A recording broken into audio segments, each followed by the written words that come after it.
paper airplane is because I was in the airport yesterday on the way here, and I ran into a friend of mine at the airport. Early in the morning, it was 5 a.m., and he says, "Freddie!" And I'm like, "Jeremy!" And he's like, "What are you doing? Where are you going? What's going on?" I said, "I'm going to a 4-H conference." And Jeremy, we had a bunch of time together, kind of like what Paul said in terms of getting to the airport early. Early's on time. And so Jeremy, he starts to talk about, he went off for probably 15 minutes about how he was in 4-H, and he showed different animals, he was involved in different projects, and he goes on and on and on, and I'm asking him a ton of questions. And the interesting thing is I never told him that I was in 4-H. I just said I was going to a 4-H conference. Because when we talk about servant leadership, it's recognizing that it's not about me, it's about we. And it's recognizing how do we take what we've learned in 4-H and how do we apply that beyond 4-H. And I think if we kind of look here, it's about half of you are currently in high school-ish, and about half of you are currently not in high school-ish.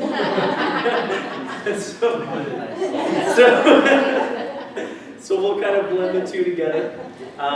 Question for you, those half of you that are not in high school-ish, raise your hand if you work with a lot of teens or youth, you're in 4-H. Okay, cool. So you're connected, just so we understand. So if we move on past the plane, this is just a quick picture. So this was me when I was in 4-H. This is when I was 10. The interesting story here about 4-H is that when I personally started, I didn't know what I was doing. And so my first year, I was 9 years old, and my dad's like, "Hey, let's get you involved in 4-H, and let's try to get connected." I lived in the middle of nowhere. Sometimes some people know what nowhere is. Some of you have a better understanding of nowhere than I do. But I lived in the middle of nowhere, just wanted to get some friends. And so my dad said, "Let's try 4-H." So I tried it. In my very first year, this is not the first year pig that I had. The first year pig that I had didn't make weight. So I learned a very valuable lesson. I took 2 pigs to the fair that year. And the first pig didn't make weight. And the second pig got a grade 3 nose sale. And that's very uncommon. You're familiar with the way, yeah, it's very uncommon. What a grade 3 nose sale is that the product of the pig, because it was going to be sold for butcher, the product of the pig was so much fat on it that it wasn't market acceptable. That the judge said, "Look, you can't sell this pig, you can't go put it through the auction to sell it because it's going to taste horrible. It's always full of fat." And so that was my very first year. And my dad invested the money. I just loved the pigs. I figured I was just going to rub its belly and feed it every day and take it to the fair and make money. And I realized that wasn't true. So the next year I told my dad, I was humiliated. And I told my dad, "I want to do whatever it takes to learn as much as I can about these pigs because I just got pretty much humiliated in front of hundreds of people that I just met." And so what happened is that was then the starting point for me as a leader in my life. Because I went from epic failure, there was about 250 pigs, where one didn't make weight and one I couldn't sell it, so I was stuck. To the next year, I won, obviously, Grand Champion. I also won Showmanship, and I won a bunch of other things. What happened is that then became the platform for me as a leader to grow in my life. And I never looked back at 10 years old and started with failure. So when people talk about failure as the mother of moving forward, well, it's true. So that's about as much as I'm going to talk today because this is going to be pretty interactive and we'll kind of work with each other. The first thing I have for you is this. I guess just a question for just maybe 2 or 3. Why did you come here today? Because I think we could talk about servant leadership, we could talk about agents for the common good, but I really want to know, what did you want to get out of today's experience? I've started working with teens again, and so I'm just kind of looking for ideas on how to help them better in leadership. Help them better. activities. Okay, and so what's the current state of the teens that you're working with? We had another leader that was a very strong leader for lots and lots of years, and he had to step down. And some of the kids, past kids went with him. He didn't get them back. It was kind of, a conflict there. So we got some brand new kids and some of the old kids, and so we're just kind of trying to rebuild the program. And I'm trying to learn, and they're trying to learn, and it was kind of fun. We're all kind of learning together.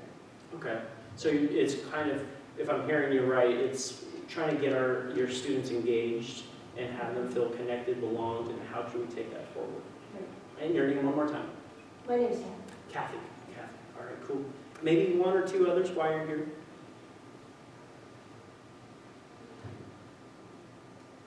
Yeah, Rebecca. I know for me, I'm really here because I absolutely love 4-H and everything that 4-H has given me.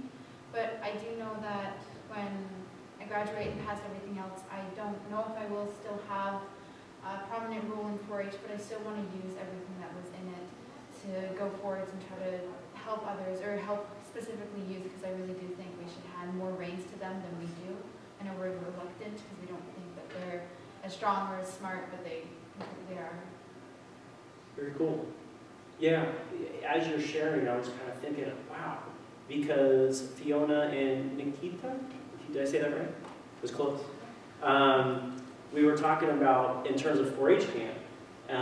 Did you guys have 4-H camp? Okay, so raise your hand if you've ever been to 4-H camp. Okay, cool. All right. So yeah, in terms of talking about how the older kids lead the younger kids, and that's kind of that concept about how do we take that. So today really is we'll try to hone on some of those things that you've shared. If there's some more things, I'm more than happy to help. I have a couple things of my own. I always like to look at, so what, now what? So what? We're here, great. We talk about leadership, great.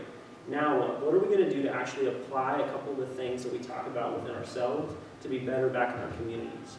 So that's kind of where we're headed. Christian, more than happy to chime in anytime you like.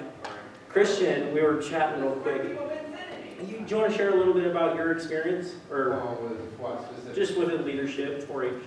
Well, I mean, I've done a lot of different projects over the years, so through 4-H and through Scouts, where I've had to take on like a conservation project, or let's say a large party or something like that, and have to organize all things together. So that's my experience. I'm not really sure. Well, and you mentioned Boy Scouts and the parallels between Boy Scouts and 4-H, and then you talked about servant leadership within that. What is kind of the concepts of servant leadership that you're kind of coming from? Well, servant leadership is, well, it's kind of like the name suggests.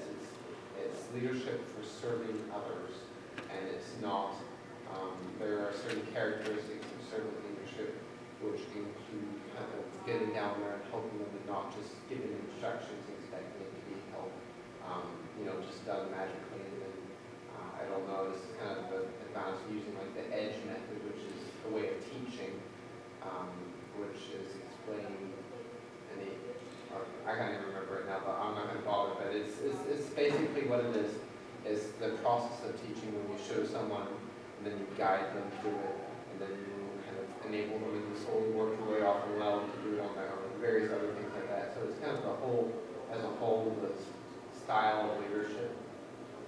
But it's important to the Scouts and it's important to 4-H because leadership is important throughout the organization to have an important part of the curriculum in both. Awesome. Well said. Thank you. So if we move to where we're headed today, I think there's 4 key quotes that I kind of took through some of the leadership. There's one on the top left, 2, 3, and 4. Can you all read that? Does anybody want to? Rebecca, would you like to read the first one for us?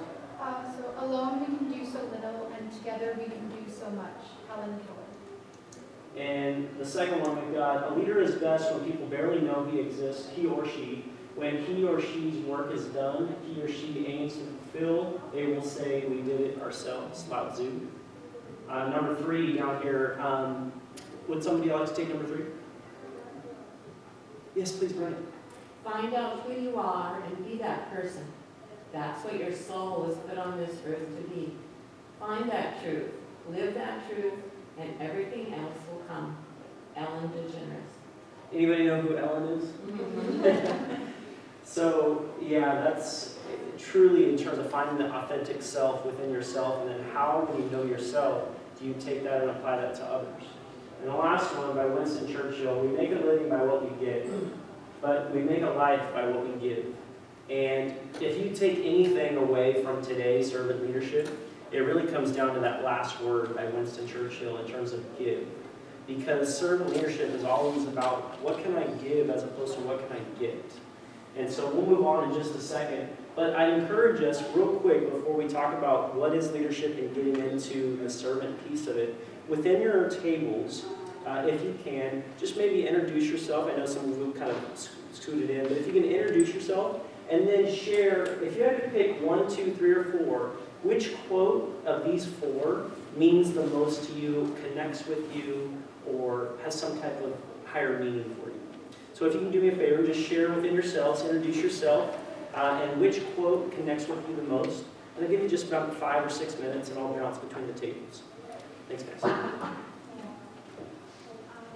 is Rebecca, and I'm from Bergen County, California. So I'm Anthony, I am from Alaska. I think that the quote that Brenda connects from most with me would be Twitter. number 1. Well, I'm from Sacramento. I actually heard that one before, but I don't know. I like that one best. Understanding that it's not about you, but it's about how I can sometimes for myself. give like, I feel ownership like to somebody I else and then things. find Like, oh, thanks for doing this, because I do wish I could just like go away. Help and do as much as I can. I feel like The southern part of sometimes tell myself like you don't need anyone else. It's to know what I did and know what everyone else did, and together we're happy. So, If that makes sense. I really love the program, and we try to spend a little first is different, and we try to instill this in them, because they live in little, small communities, and I believe even little kids pick up trash, and helps them feel better about the community, because sometimes they get put down for where they come from. And the reality is there are going to be people that are taking over the world, and I'm not going to be here forever. And I want them to be proud of where they live and feel good about it. And we have been college about, we need this college community service, so it's basically helping others.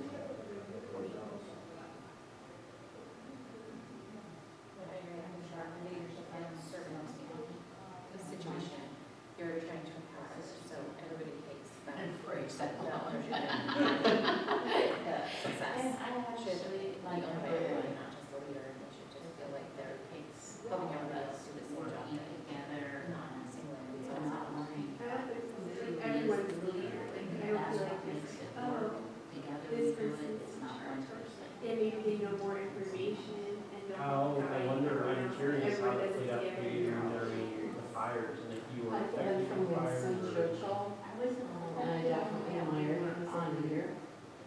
Remind me of how important it is to give, and I also like that he doesn't say give money, or give time, it's just give whatever you're able to do. Very deep, but we're on standby. Yeah, it was really funny because one of my 4-H families, they said, you know, we're on standby, and they gave our road and stuff, and they said, we would, you know, they just said the town I live in was to be evacuated, the area I'm at. And they showed up on my doorstep, ready to move me into their guest house. I had like 3 police trucks. It's all good. When you do something. Yeah, I should make an impact on some of these kids. Thanks for sharing, Charlotte. Yeah, I had a lot of friends in Sonoma that their parents were affected by that, but together. Yeah, together. Right. We were just finishing up a conversation with Charlotte and talking about the first one for her. Charlotte, I just asked a couple questions. She's from Sonoma, and anybody that knows anything about Sonoma knows that they had big fires there in this past year. When was it? Wow. Seems like it's, wow. It seems like a long time ago, but it really wasn't. We're still dealing with it. Yeah, so we're talking about together. And so if we think about where do we begin with servant leadership? I think we begin with dogs. No, I'm kidding. We begin with dogs with big ears. But the interesting thing is when we come back from that phrase where we're given one mouth and 2 ears, we go back into that concept that we're given 2 ears to be able to listen more. And everything about servant leadership starts with the number one piece is listening. Because when we think about waves of change in terms of why we're here and why we're here with 4-H, it's about how can we understand from somebody else's point of view and to listen to where they're coming from. Because so many times had dinner last night with a couple people and they were talking here and there and talking about how they've seen such a shift and such a change within 4-H in the last couple of years. And primarily Fiona and Nikita, I have to see it one more time. In terms of computer science, I was having a conversation, I know some of you were, when we were listening to Paul this morning, and at one of our tables, I heard Sammy. I forgot Sammy's last name. Anybody remember a lady named Sammy from the bottom of Oregon, top of California? Okay, Charlotte, kind of nod your head a little bit. She shared about how her kids are all within farming in their community where they are, and a lot of us can connect and relate with that. But what she said was, Sammy's going to UC Davis in a couple of weeks. They have a conference around robotics. And she's thinking, how can I take this robotics back to my group of kids in this farm community?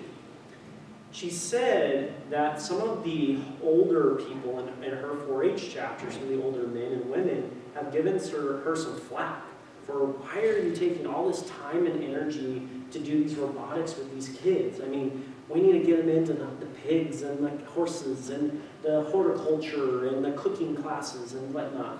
And she said, and she then asked questions back to these older people in her 4-H club. She said, how do you handle your billing? How do you handle your heavy equipment? How have things changed for you? Because the answers that she started to get was, it's becoming towards technology. And so when we think about change, we have to be able to listen to how do we hear this different perspective and bring in this technology into that space. And so I can talk about listening all day long, but there's a few other people that talk about it a little bit more. When you talk, you are only repeating what you already know. But if you listen, you may learn something new. And that's something personally that I've been working on in the past year. Because I started speaking about 4 years ago within youth and all over the country. And the first 2 years, I thought I just needed to share as much as I can and help these students as much as I can from the experiences I've been through. And I started to realize the more I started asking questions and the more I started to listen more to the students, the better I actually became as a speaker because I was talking about their experiences and not my experiences. And that's the trick that I had to learn. It's not a trick, it's in terms of that's how you become a better communicator, is by listening more and not talking as much. Because when I'm talking, I'm just sharing something that I already know. So I'm not necessarily learning something. 2 other people say it actually a little bit differently about listening. Does anybody know who this gentleman is? This gentleman wrote a book called The 7 Habits of Highly Effective People. Does anybody know who this gentleman is now? Stephen Covey. Stephen Covey said this about listening. Most people listen to reply. What most people don't do is listen to understand. And so when we talk about leadership, and then we move on to servant leadership in here in just a second, all leadership starts with listening. And we listen necessarily to learn something new, but then we also listen to understand. And I'm the first one to admit, there's been a few conversations in the last 24 hours where I've been listening to reply. And it's a conscious effort to say, okay, no, center, here now, here now, here now, here now, here now, center, here now. Okay, all right, let me hear you, let me hear you. And so when we think about that, it's about listening. And so when we think about that, it's about listening. 2 other people say it actually a little bit differently about listening. They say, most people listen to reply. What most people don't do is listen to understand. And so when we think about that, it's about listening. Final person that says it is this guy. Does anybody know who this guy is? This guy wrote a book called How to Win Friends and Influence People. Got a couple shakers, a couple head shakers. Dale Carnegie. This guy's name is Dale Carnegie, and what he said about listening is listen to understand. Because when I'm interested in you, that makes me more interesting. His quote specifically was, to be interesting, be interested. I'll say that one more time. To be interesting, be interested. And the interesting thing is I've started to do some work with Dale Carnegie, and Dale Carnegie, the instructional training, taught me how to have a conversation with people. What does it have to do with servant leadership? Well, the whole point in terms of when we start from is listening. And so that how we take that is to take that back with the students that you work with. Maybe it's just to give that model to your kids, but it's to recognize if I know a little bit about you and you know a little bit about me, we can work together as opposed to push against. And so when that connection happens, and it was a lot of what Paul talked about this morning, it's all about listening. So the next thing is, what is servant leadership? Servant leadership was actually leader first as opposed to leader first. What does that mean? Well, it's a participative style, it's selfless, it's alignment with the greater good, and the biggest thing about what is servant leadership is it's empowering. It's about how do I empower somebody else for them. You maybe have this idea that you want to do back home, but how do you give that ownership to someone else and say, hey, here's what I'd like you to do, and here's why it would be awesome. And so it's about how do we empower that person. The benefits of servant leadership is the three biggest ones. And I think the biggest one that relates specifically with 4-H is the number one, boosting engagement. When I was in 4-H, I left 4-H in about 2007. I've been out of 4-H for about 10 years now.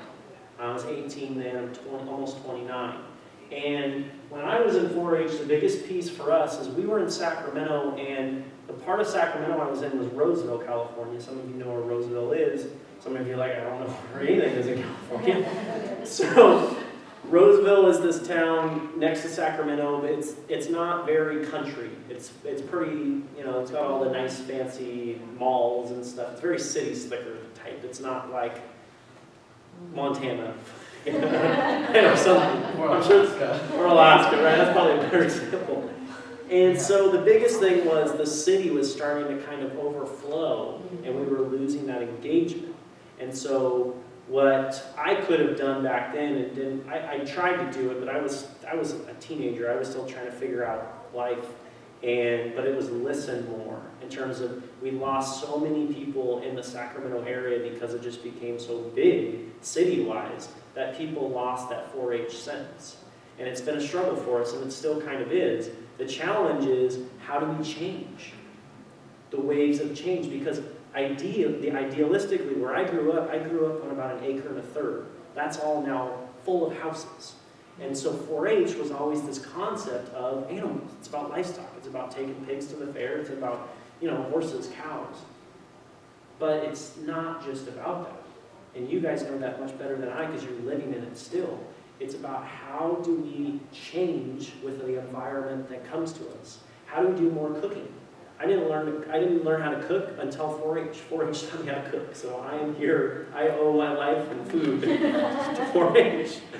Because it's so much more.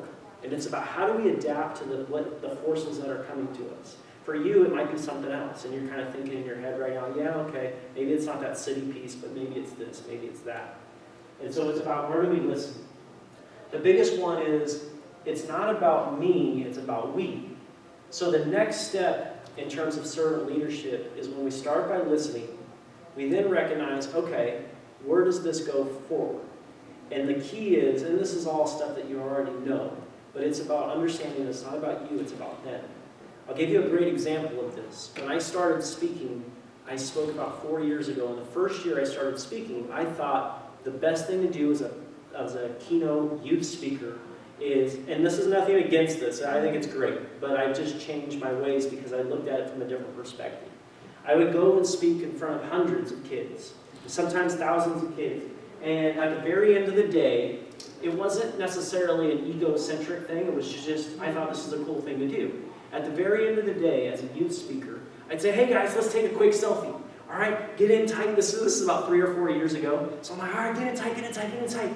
All right, cool. We go 1, 2, 3. We'll say Eagles. Eagles on 3. 1, 2, 3, Eagles. And I used to show these pictures, these selfies that I took with all these kids my very first year speaking. And I thought, this is what speakers do. I quickly recognized that the mentors and the people that I looked up to into the speaking industry, the ones that were doing some really cool stuff, most of them weren't doing that. And that was one of the hugest lessons that I've learned in the last 3 or 4 years about servant leadership. It's recognizing it's not about you. And I still work with hundreds, thousands of kids, but I never take a picture of myself. You can look at whatever, most of these pictures here, I mean, even the pictures that I showed you, nothing is of me. And it's always, there's one in there, actually, the top one doesn't have me in it, but the bottom 2 do, but that's for marketing purposes, so that people know I actually do something. But the point is every picture I take now, it's about the kids. It's about that experience. And it's a hard lesson to learn, because what happened for me is I grew up, we'll call it without technology, until about 2005, 6. And then social media, and then I got a smartphone, and then the world just changed. But the concept was it was never about me growing up, but then technology happened so fast to us, and you guys will share more about this tomorrow, just different things, but it happened so fast that I thought, hey, this is what everybody does. We take selfies in front of groups, and it's awesome, and hey, look at me, I'm the speaker. It's not about you, it's about them. And so when you take that back to 4-H, it's like, maybe you've been in, maybe you're one of the people that's not in high school, and you've been in with your 4-H chapter for so long, and you've been doing the same stuff for so long, and it's been great. Well, maybe there's an opportunity to listen to some of the kids that are in high school or younger and say, hey, how are we doing? Where are we at? What do you like? And adapting and changing and listening to what they have to say. It starts with that conversation with the conversation staff. You kind of get to have that relationship with the kids, but the next level is, how then can I listen to you to be able to adapt and change? And so, understanding it's not about me, it's not about me, it's about we. If you look at these are going to change into 2 triangles in just a second. But I just remind you to remember this M and this W. Here's why. M and a W. You're nodding your head for me. Yeah. So tell me what this looks like for you. So the one on the left looks like the leader's putting himself above everybody else, making them more important. Whereas on the right, the leader's putting himself as the lowest priority. Let's take care of you guys first, then we'll take care of me. Right. And you're spot on. In terms of servant leadership, Greenleaf coined this concept of, this is kind of what traditional leadership looked like for 100 years. We'll call it forever. And now it's changed, and the kind of culture that we're in, I work with millennials all the time, the new millennial culture environment, I can't speak for baby boomers because I'm not one, but I can speak for millennials because I am one. And the sense is the type of work environment, if we start to think about 4-H and how does this relate into something outside of 4-H, it's now changed into a leadership model where how do we help everybody else? Because by us helping them, it'll naturally come back to us in a full circle. And so, does anybody know who this lady is? Maya Angelou. My favorite quote of all time comes from Maya Angelou. And I've said this quote more than I can remember as many times. When you listen to someone, the next step is to be able to understand that you care about them. And when we talk about servant leadership, I was listening to somebody shared a 2-minute video on LinkedIn a couple nights ago. And she talked about the importance of relationships, the importance of trust, is to just genuinely share with people that you care about them. And so when you talk about servant leadership comes from a sense of care. I genuinely care about you. For example, and I'm not saying this to toot my own horn, but this was just an example. This was just me being me. You, Kelly, you introduced me at the very beginning. I was like, okay, great. Long introduction. Okay, look how fancy and awesome that is. I immediately thought to myself, hey, you're going to be giving a presentation tomorrow. Let's hear about you, because you're probably more awesome than I am. And so immediately, that's just what servant leadership. I didn't plan that. It's a thought that came to my head as I'm thinking. But it's about how do I continuously make other people better. Can I make a comment? I saw her speak once. And one of the things that stuck with me when she spoke is that she made a conscious effort every day to say good morning to people that were walking by, even if she didn't know them. And that changed their day. It made her feel better because she was engaging with people. And just good morning and smiling as she's walking by. And it seemed like such a simple thing to do. And if you try it, it does make a difference. So you could probably finish this quote for me. And the quote that she says, and this I think encompasses life, this encompasses 4-H, and this definitely encompasses servant leadership. She says, I've learned people forget what you said, people forget what you did, but people never forget how you made them feel. And when you talk about servant leadership, it's about how did I leave this place better than I found it. I love that quote. I think it encompasses leadership, servant leadership, 4-H. 4-H, it's about how do we make the best better. And it's all about how do I make this experience right now better than it could be. This is something that I just picked up a couple days ago. I was planning on preparing for this, and I thought to myself, wow, I saw another speaker, kind of like Paul. It was a different speaker. And he talked about who you are, not what you do. So many times, as a servant leader, as you grow out of high school and you start to get out in the world, sometimes they call it networking, sometimes they call it different things, and you start to meet these people, you look at that, it's not what you do. People always ask you the very first question, what's the first thing you go to a networking meeting? The non-high schoolers in here, you've heard this many times, what do you do? What do you do? What do you do? What do you do? What do you do? Oh, I'm a high school teacher, I'm an ag teacher, I'm parents, I'm this, I'm that. More importantly, who are you? And so many times I would start trying to go to networking things as a speaker and get my name out there. And people would always ask, what do you do? And I'd say, I'm a professional speaker, I work with kids.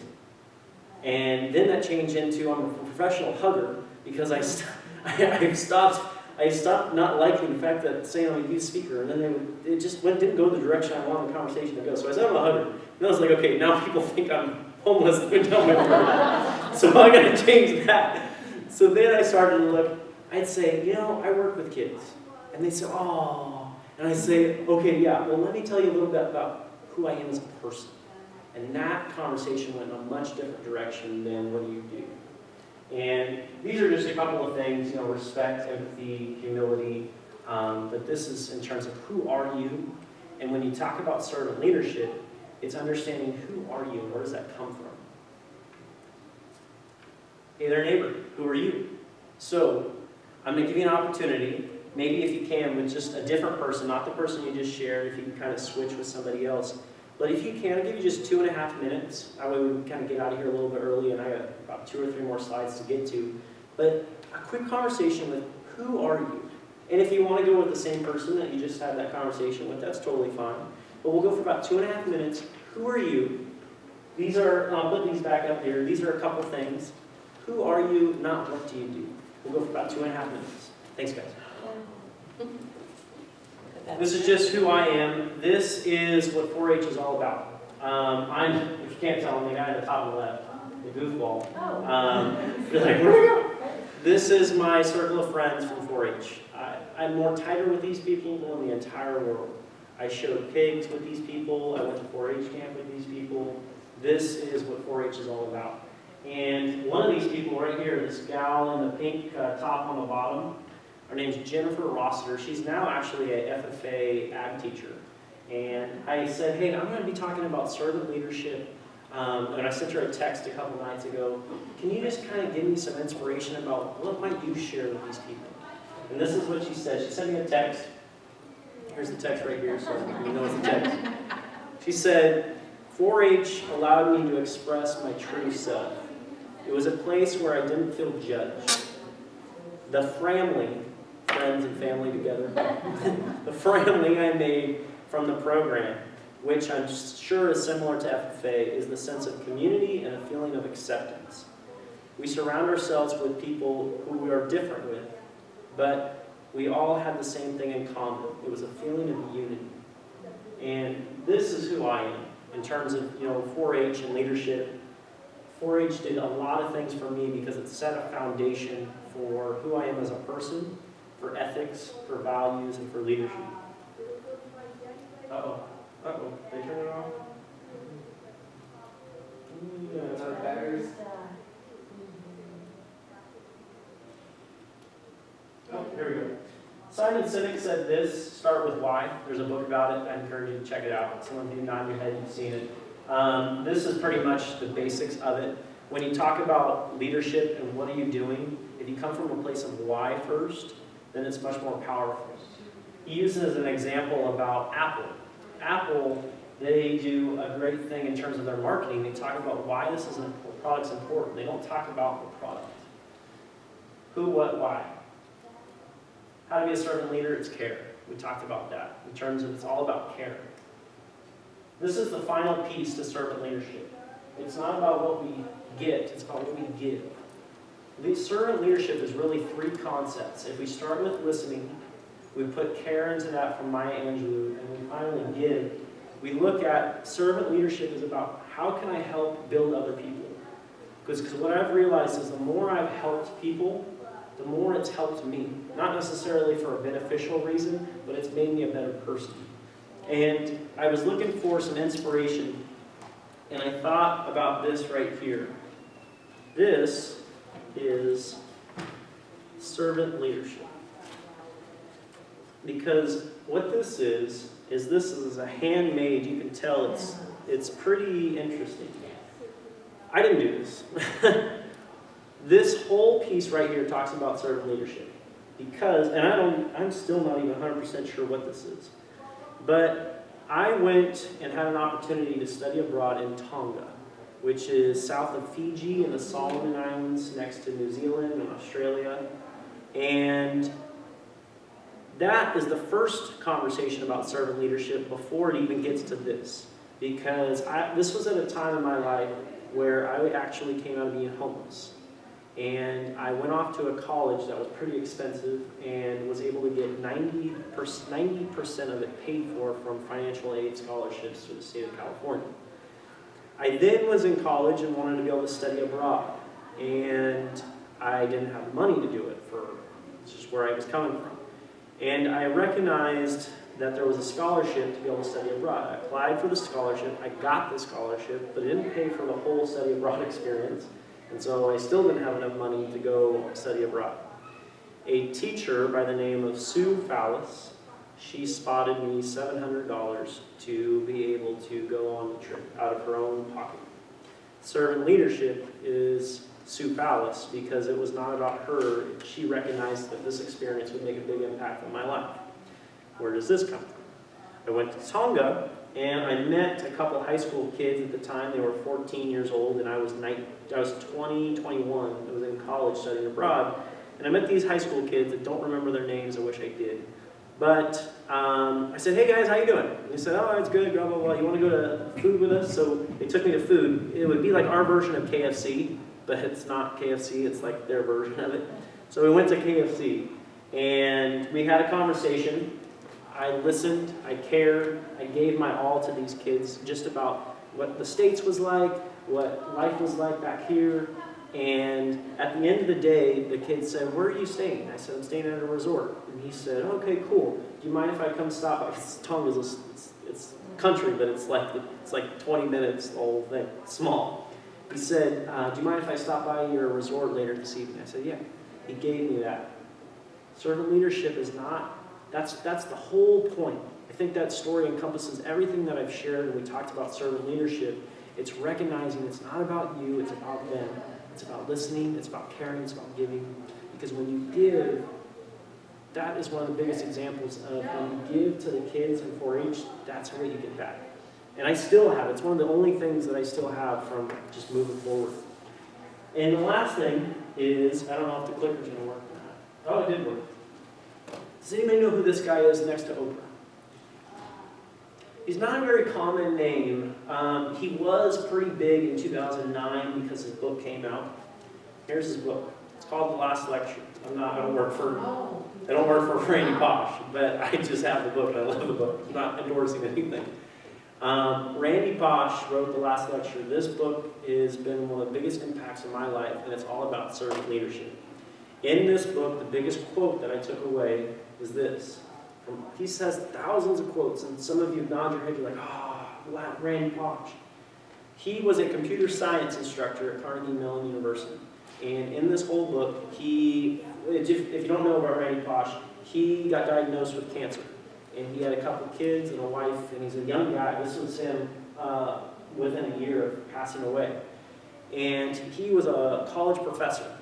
And the last 40 days of his work that he did is he wrote this last lecture, and he started to give these lectures, but he didn't give them about computer science.